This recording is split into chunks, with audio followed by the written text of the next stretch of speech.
কাউকে খুব বেশি গুরুত্ব দিতে নেই। অতিরিক্ত গুরুত্ব দিলে মানুষ ভেতর থেকে অহংকারী হয়ে ওঠে।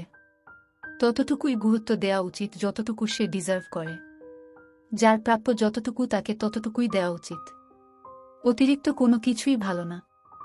যাকে আপনি অতিরিক্ত গুরুত্ব দিবেন, মূল্যায়ন করবেন, তার কাছে আপনি খুব দ্রুতই সস্তা হয়ে যাবেন। নিজের মূল্যটা ধরে রাখার জন্য হলেও মানুষকে অতিরিক্ত গুরুত্ব দেয়া কমিয়ে দিন।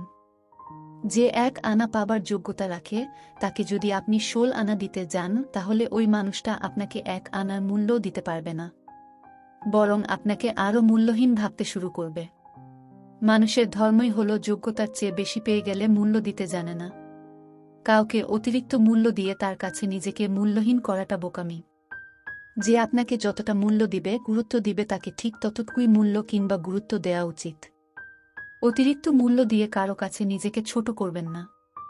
ব্যক্তিত্ব ধরে রাখতে শিখুন। একজন ব্যক্তিত্বসম্পন্ন মানুষ বরাবরই অন্যের পছন্দের তালিকায় থাকে। আপনার ব্যক্তিত্ব যত স্ট্রং হবে, মানুষ আপনাকে তত বেশি মূল্যায়ন করবে, গুরুত্ব দিতে থাকবে। কিন্তু আপনি যদি কাউকে অধিক গুরুত্ব দিয়ে নিজের ব্যক্তিত্ব দুর্বল করে দেন, তাহলে মানুষ আপনাকে গুরুত্ব দিবে না।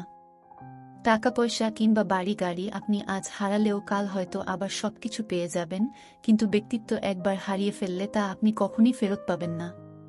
নিজের ব্যক্তিত্ব ধরে রাখার জন্য হলেও আপনাকে কোথায় থামতে হবে আর কোথায় চলতে হবে সেটা অবশ্যই বোঝা দরকার। অন্যকে গুরুত্ব দেওয়ার থেকে নিজেকে গুরুত্ব দিন। অন্যকে গুরুত্ব দিয়ে ঠকে গেলেও নিজেকে গুরুত্ব দিয়ে কখনো কেউ ঠকে যায়নি। বরং যে মানুষটা নিজেকে গুরুত্ব দিতে জানে, তাকে কেউ আঘাত দিতে পারে না, ভাঙতে পারে না।